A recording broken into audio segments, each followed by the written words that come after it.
Let us discuss the next topic, that is conductivity and molar conductivity. But before we go to conductivity and molar conductivity, let me talk to you about something called as the Ohm's law.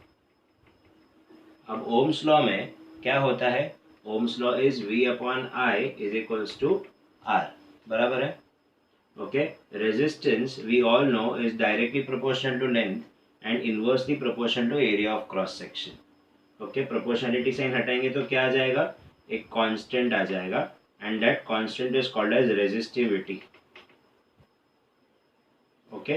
Now we should know that resistance का reciprocal is conductance. Okay, is conductance. तो अगर मैं यही same relationship है, proportionality वाली relationship अगर conductance के लिए यूज करने की कोशिश करूं तो मुझे क्या मिलेगा?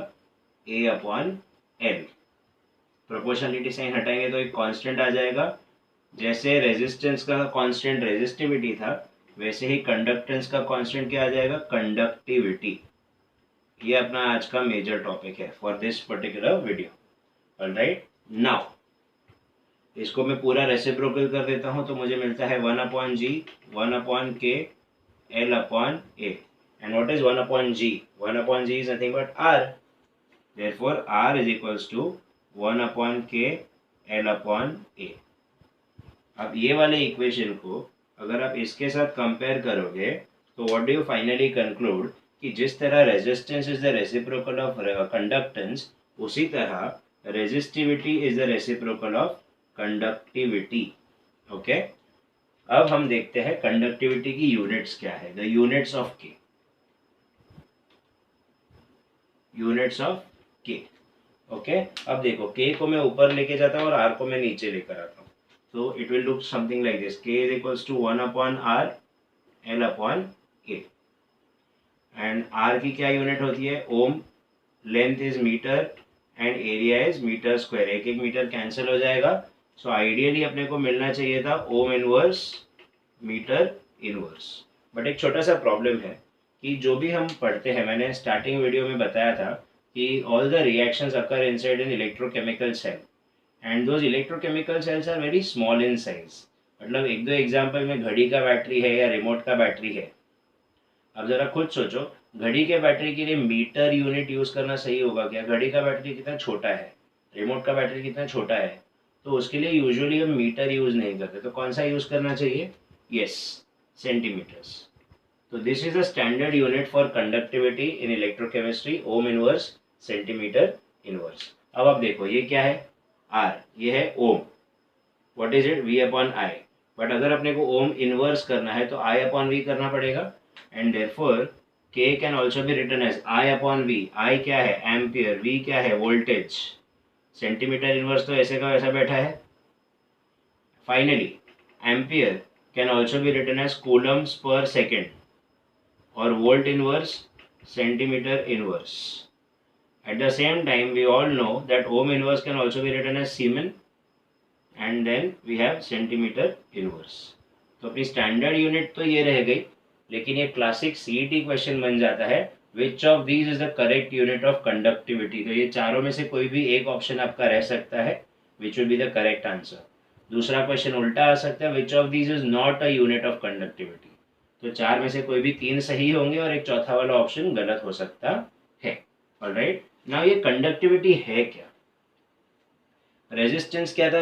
Opposition to the flow. तो कंडक्टिविटी क्या होना चाहिए? Conductance the flow. The flow itself. बराबर है, कितना ज्यादा फ्लो होगा. Now when we studied something called as electrochemical cells, हम लोग ने एक और टर्म पढ़ा है कॉल्ड इलेक्ट्रोलाइट्स. इलेक्ट्रोलाइट्स कौन होते हैं? जो सॉल्यूशन सॉल्वेंट में जाके डिसोसिएट होते हैं. जैसे ही वो अपने आयॉन्स बनाएंगे, जितने ज्यादा आयॉन्स होंगे उतना ज्यादा चार्ज फ्लो होने का पॉसिबिलिटी है. And that is nothing but conductivity. Alright, जितने ज्यादा आयॉन्स होंगे उतना कंडक्टेंस ज्यादा होगा. Alright, so conductivity in a simple language is nothing but number of ions per unit volume. एक लीटर में जितने ज्यादा आयॉन्स है उतना ज्यादा इलेक्ट्रिसिटी पास होने का चांस है. सही बात है. ऑलराइट, नाउ एक छोटा सा प्रॉब्लम है. क्या प्रॉब्लम है देखते हैं. मेरे पास दो बीकर्स है, दोनों का वॉल्यूम 5-5 लीटर का है. ओके, इसमें मैंने 20 मोल्स ऑफ NaCl डाला और इसमें मैंने 50 मोल्स ऑफ HCl डाला। राइट नाउ जो 20 मोल्स ऑफ NaCl है वो मुझे 40 आयॉन्स देंगे और 50 मोल जो HCl का है वो मुझे 100 आयॉन्स देंगे। डेफिनेटली 100 आयॉन्स ज़्यादा है, इसका मतलब इधर कंडक्टिविटी ज़्यादा होगी क्योंकि 50 मोल्स है तो 100 आयॉन्स मिलने ही चाहिए। बट क्या इसका मतलब ये है कि HCl स्ट्रॉन्ग है compare to NaCl? The answer is no. Sir क्यों?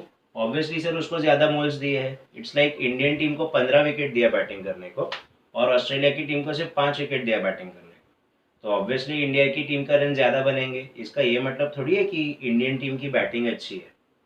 ओके सर, अगर आपको चेक करना है कि किसकी बैटिंग अच्छी है तो दोनों को सेम नंबर ऑफ मोल्स देने चाहिए थे। इससे थोड़ी पता चलेगा कि NaCl स्ट्रॉन्ग है या HCl स्ट्रॉन्ग है।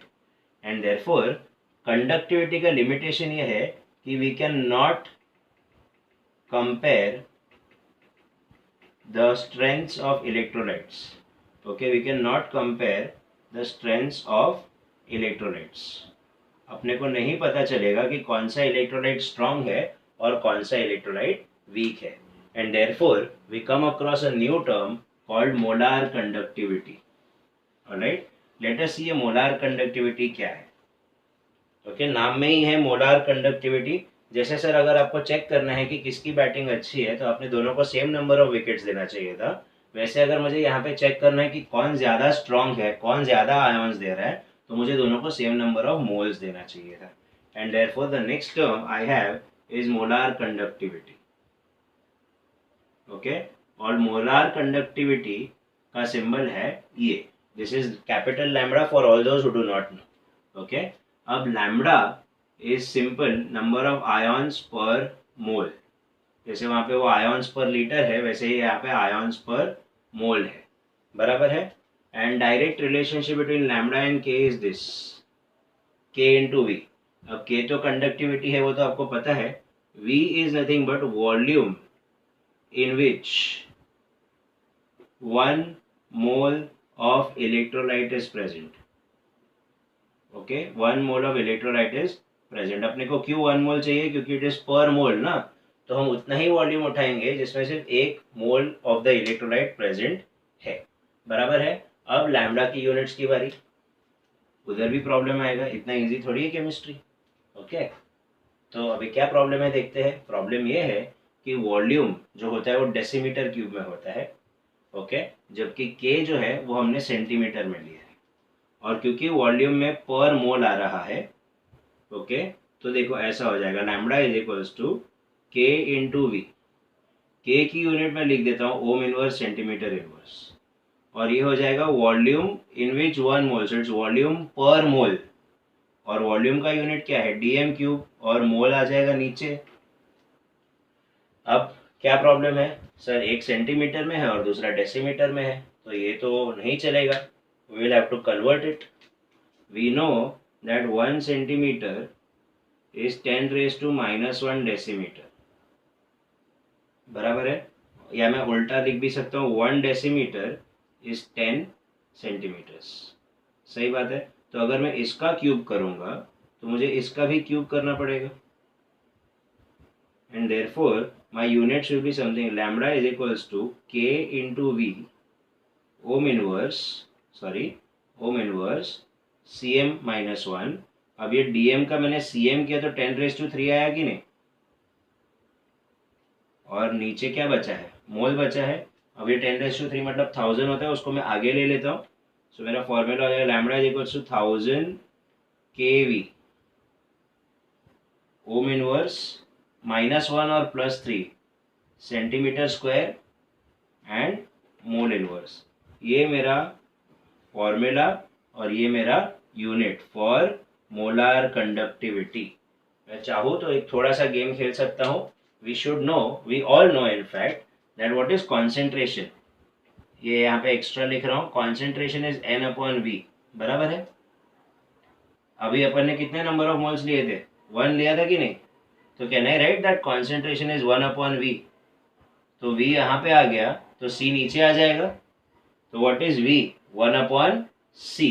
एंड देयरफॉर मेरा एक और फॉर्मूला बनता है 1000 K/C। This is my formula for molar conductivity, where C is nothing but my molarity, okay, जिसको हम मोलार कॉन्सेंट्रेशन भी बोलते हैं. And therefore this is my usual formula जो मैं न्यूमेरिकल्स में यूज करने वाला हूँ. This is about conductivity and molar conductivity. In the next video, we will see what are the factors that can change the value of K and lambda. Alright.